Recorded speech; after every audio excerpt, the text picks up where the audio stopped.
भगवान ने उन्हें सब कुछ दिया था, किंतु उनके घर संतान नहीं थी। एक बार वे अपने बगीचे में बैठे रानी से बात कर रहे थे।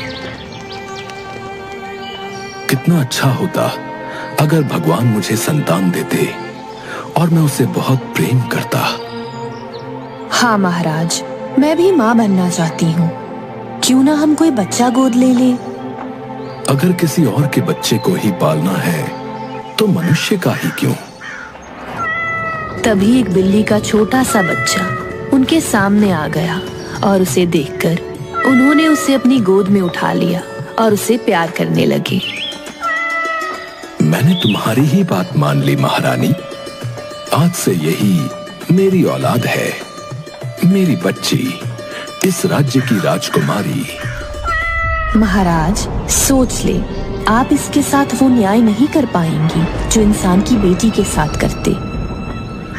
आप हमें चुनौती दे रही हैं महारानी, तो फिर तय रहा, हम एक पिता की तरह इसकी पूरी जिम्मेदारी उठाएंगे। इसके बाद राजा ने इस बिल्ली के बच्चे को अपने बच्चों की तरह पाल पोस कर बड़ा किया। वो उसके साथ अपना पूरा वक्त बिताते। राजा विक्रांत सिंह और रानी ने उस नन्ही बिल्ली को अपनी बेटी मान लिया और उसका नाम रखा राजलक्ष्मी। अब ये कोई आम बिल्ली नहीं थी, बल्कि राजमहल की राजकुमारी थी। राजा ने उसके लिए महल में ही एक भव्य कक्ष बनवाया और उसके पालन पोषण में कोई कमी नहीं रखी। राजमहल में सबसे योग्य गुरु बुलाए गए, जिन्होंने राजलक्ष्मी को मनुष्य की बोली और पढ़ना लिखना सिखाया। आश्चर्य की बात ये थी कि वह बाकी बच्चों की तरह ही सीखने में तेज थी। वह ग्रंथों को ध्यान से सुनती और धीरे धीरे लिखना भी सीख गई। वह अपनी पूंछ से पेन पकड़ कुछ भी लिख सकती थी। महल की रानी उसे घर के कामकाज भी सिखाने लगी। एक दिन राजलक्ष्मी रसोई में आई।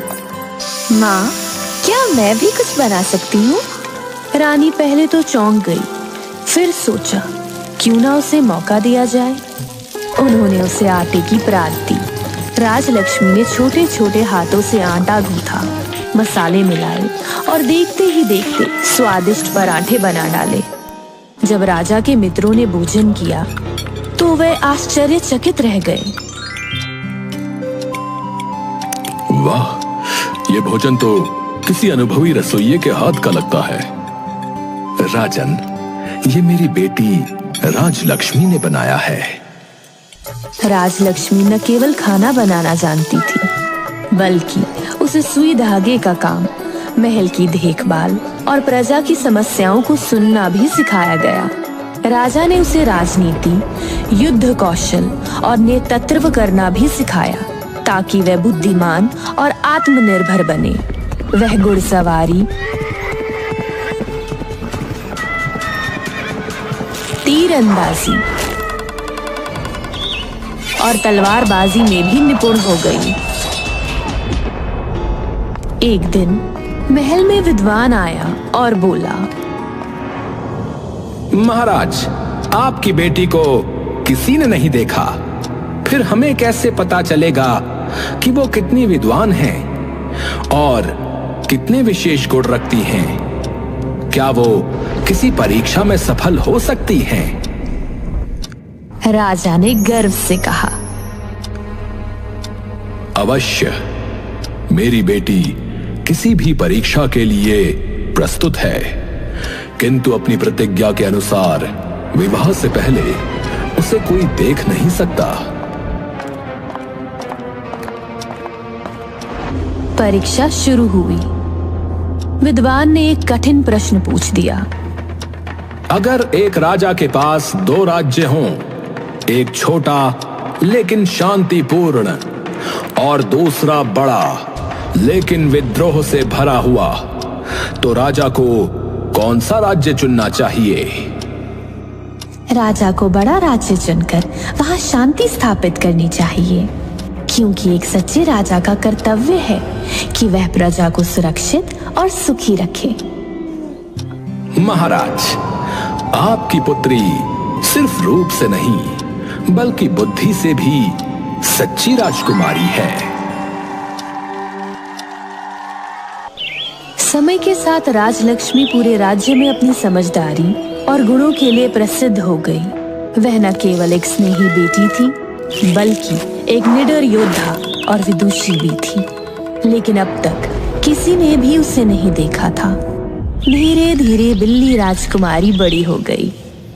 महाराज, हमने कहा था ना, आप सारी जिम्मेदारी पूरी नहीं कर सकेंगे। अब राजकुमारी युवा हो गई है, भला इनका विवाह कैसे होगा? रानी की बात सुन राजा के मन में भी एक पिता की भांति अपनी पुत्री के विवाह की इच्छा जाग गई। किंतु मुश्किल की बात यह थी कि भला बिल्ली से विवाह कौन करेगा? राजा ने सोचा, अपनी पुत्री के लिए मैं सबसे अच्छा वर ढूंढ कर लाऊंगा।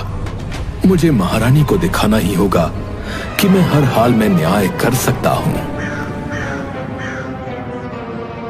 राजा दिन रात सोचने लगे और एक दिन राजा ने उपाय ढूंढा और राज के चित्रकार को बुलाकर कहा, शाही चित्रकार, यही तुम्हारी परीक्षा का समय है।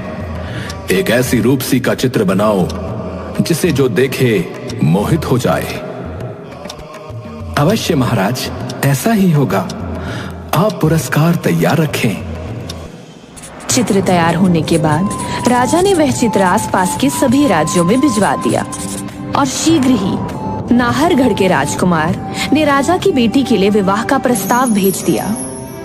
राजा ने बिना देर करे इस प्रस्ताव को स्वीकार कर लिया, पर एक शर्त रखी। विवाह से पहले न मेरी पुत्री से कोई बात कर सकता है और न देख सकता है। यहां तक कि पुत्री का विवाह भी राजकुमार के चित्र से होगा।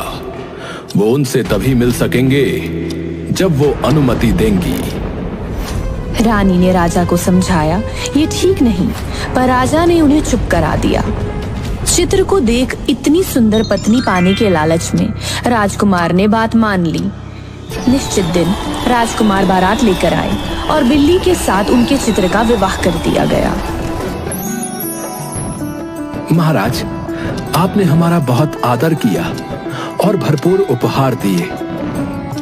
अपनी पुत्री के प्रति आपका प्रेम अद्भुत है, लेकिन अब मुझे अपने देश जाना होगा। महाराज ने आंसू भरी आंखों से अपनी बिल्ली जान से प्यारी बेटी को विदा कर दिया और बिल्ली राजकुमारी के साथ वह अपने शहर वापस चले गए। बिल्ली के साथ राजा ने लाखों करोड़ों इनाम भी भिजवाए थे, इसलिए राजकुमार का परिवार बड़ा ही खुश था। घर पहुंचते ही नाहरगढ़ के राजकुमार को पड़ोसी राजा के अपने राज्य पर युद्ध करने की सूचना मिली और बिना वे अपनी वधू से मिले युद्ध के लिए निकल गए। इधर बिल्ली दुल्हन बनी हुई राजकुमार के परिवार में थी। राजकुमार की माँ जब वधू से मिलने आई तो बिल्ली ने अपना चेहरा दिखाने से इनकार कर दिया। हाय राम, तू इतनी सी है, मेरा बेटा आखिर तेरे साथ कैसे रहेगा? तेरा कद तो 3 फुट का भी नहीं। बचपन से पढ़ी लिखी होने के कारण बिल्ली को मनुष्य की बोली आती थी, इसलिए बिल्ली बोली, माताजी, आप जरा भी परेशान ना हो। मैं बहू होने का कोई भी कर्तव्य नजरअंदाज नहीं करूंगी और आपकी पूरी सेवा करूंगी। आप बस महल से सारे दास दासियां हटा दें और महल में कह खबर फैलवा दें कि दुल्हन ने राजकुमार की लंबी उम्र के लिए 1 साल का व्रत रखा है। वो ना किसी को देखेगी ना बात करेगी। सास ने ऐसा ही किया। सभी लोग महल से चले गए। अरे बहू, कहाँ मर गई? सुबह सुबह घर का काम कौन करेगा? बिल्ली दौड़ती हुई आई और मुस्कुराते हुए बोली, माँ जी, मैं आ गई। बताइए क्या करना है? अरे बहू, 4 पैरों पर क्यों चल रही हो? राजलक्ष्मी संभलते हुए उठी और जल्दी से दुपट्टा ओढ़ लिया। अरे माँ जी, आदत से मजबूर हूँ, लेकिन अब देखिए मैं 2 पैरों पर भी चल सकती हूँ।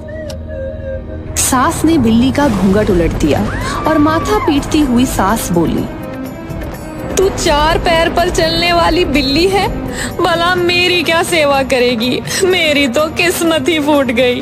अब बिल्ली भला क्या वारिस देगी मुझे? किसी को पता चला तो राजकुमार की नाक कट जाएगी।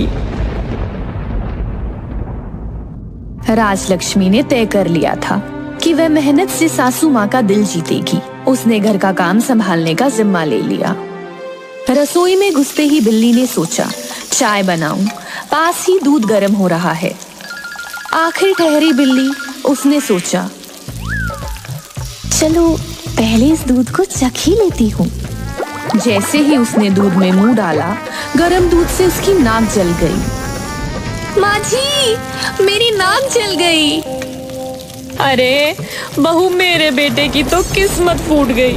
तेरे जूठे दूध की चाय पीनी होगी हमें। माफी मांगते हुए उसने झाड़ू उठाई और पूरे घर में घुमाने लगी, लेकिन आदत से मजबूर उसने झाड़ू को पंजों से पकड़ लिया। अरे बहू, ये क्या कर रही है? माँ जी, मैं अपने स्टाइल में सफाई कर रही हूँ। सासू माँ सर पकड़कर बोली, ये सफाई है या बिल्ली का खेल? अब देख, मेरे दिल में जगह बनानी है तो थोड़ा अलग करके दिखा। तभी राजलक्ष्मी को घर में एक बड़ा मोटा चूहा दिखा, जो शाही रसोई से अनाज चुरा लेता था। दासियां उससे परेशान रहती थी। एक दिन रात को चूहा आया तो राजलक्ष्मी ने उसे झपट कर पकड़ लिया। अबे चूहे, मेरे घर में चोरी, अब देख मैं क्या करती हूँ। लेकिन राजलक्ष्मी ने उसे पकड़कर घर से बाहर फेंक दिया। सुबह होते ही सासू माँ खुशी से बोली, अरे बहू, तुमने तो मेरा दिल जीत लिया। मैं सालों से इस चूहे से परेशान थी। खैर बहू, आज बहू बोझ है। आज पूरे घर के लिए खाना तू ही बनाएगी। राजलक्ष्मी ने मेहनत की और गरम गरम पूरियां, आलू का साग और हलवा बनाया। जब सबने खाया तो मजा आ गया। वाह, हमारी बहू तो बहुत ही निपुण है। अब सासू माँ खुद उसकी तारीफें करने लगी। अरे हमारी बहू जैसी दुनिया में कोई नहीं। राजलक्ष्मी मुस्कुरा उठी, लेकिन सासू माँ के दिल में पूरी तरह जगह बनाने के लिए उसे अभी और मेहनत करनी थी। एक दिन सासू माँ गुस्से में थी क्योंकि महल में सफाई ठीक से नहीं हुई थी। अरे ये नौकर चाकर काम के नहीं हैं, पूरा महल धूल से भरा पड़ा है। राजलक्ष्मी को एक अनोखा आइडिया आया। वह फटाफट कूदती फांदती पूरे महल में दौड़ने लगी और अपनी लंबी मुलायम पूंछ से फर्श चमकाने लगी। झाड़ू पोछा छोड़ो, अब देखो मेरी पूंछ का कमाल। सारा महल चमका दूंगी, बस करना होगा थोड़ा धमाल। महल में जहाँ जहाँ धूल थी, वह वहाँ जाकर घूम घूम कर पूंछ से सफाई करने लगी। वह कभी गोल घूमती, कभी पंजों के बल दौड़ती और कभी पूंछ को हवा में लहराते हुए जादू की झाड़ू की तरह पूरे फर्श को चमकाने लगी।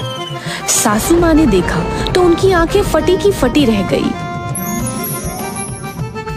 माँ जी, मैं सब कर सकती हूँ। अब से आपका महल सबसे साफ रहेगा। अब सफाई तो हो गई और राजलक्ष्मी को पता चला उसकी सास को कविताएं बहुत पसंद हैं। बस राजलक्ष्मी ने एक और अनोखा तरीका अपनाया। एक दिन सासू माँ आराम कर रही थी।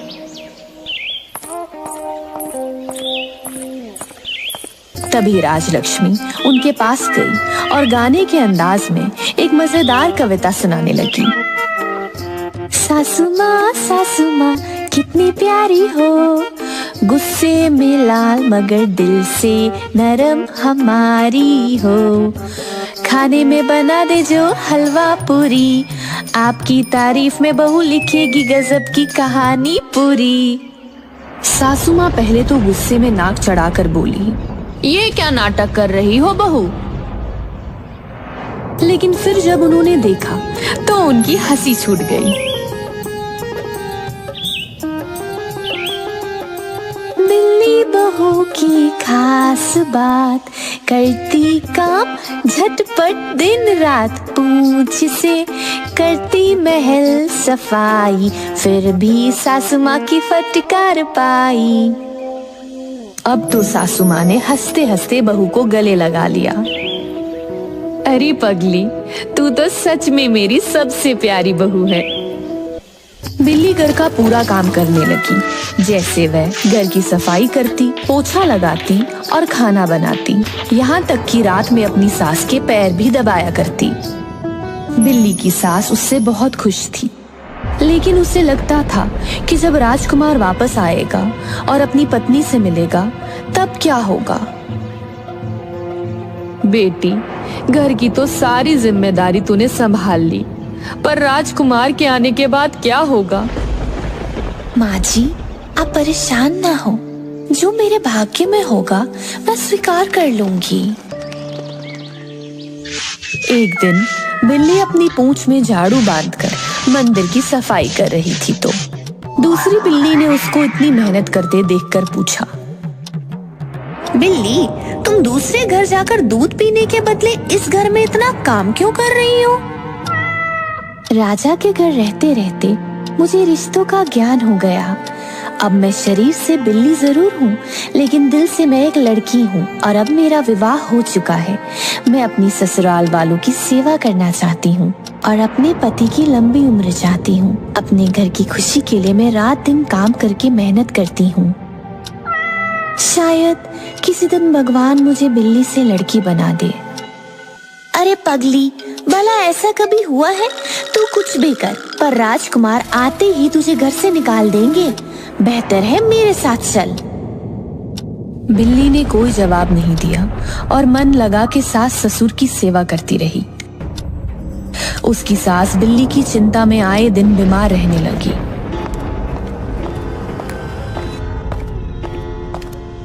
आखिर ऐसी क्या बात है महारानी जी जो आपको खाए जा रही है? हो सके तो कृपया मुझे बताएं, मैं आपकी सहायता अवश्य करूंगा। सास ने राजवैद्य को विश्वास में लेकर अपनी सारी पीड़ा बताई। इसका उपाय तो है, पर क्या ये बिल्ली इतना कठिन उपाय कर पाएगी? सास ने बहू को बुलवाया और बोली, आप सीधे उपाय बहू को बता दें, आगे इसका भाग्य। देखो बेटी, आज से 7 दिन बाद पूर्णिमा है और 8वें दिन राजकुमार आ जाएंगे। इन्हीं दिनों में तुम्हें आज से रोज रात को सुमेधु पर्वत पर जाकर वहां बने स्वर्ण जल वाले तालाब में 7 डुबकियां लगाते हुए अपनी इच्छा बोलनी होगी। पूर्णिमा के दिन वहां एक नील कमल खिलता है, वो 7वां दिन होगा। अगर 7वें दिन नील कमल को तुमने छू लिया तो जो चाहोगी वो होगा। महाराज, मैं ये करने की कोशिश करूंगी। परंतु ये इतना आसान नहीं है। वहां केवल 2 पैर वाले ही जा सकते हैं। अगर तुमने 4 पैर रखे तो तुम राख बन जाओगी। मुझे मंजूर है। पिताजी की इज्जत और सासू माँ का सपना पूरा करने के लिए मैं ऐसा करूंगी।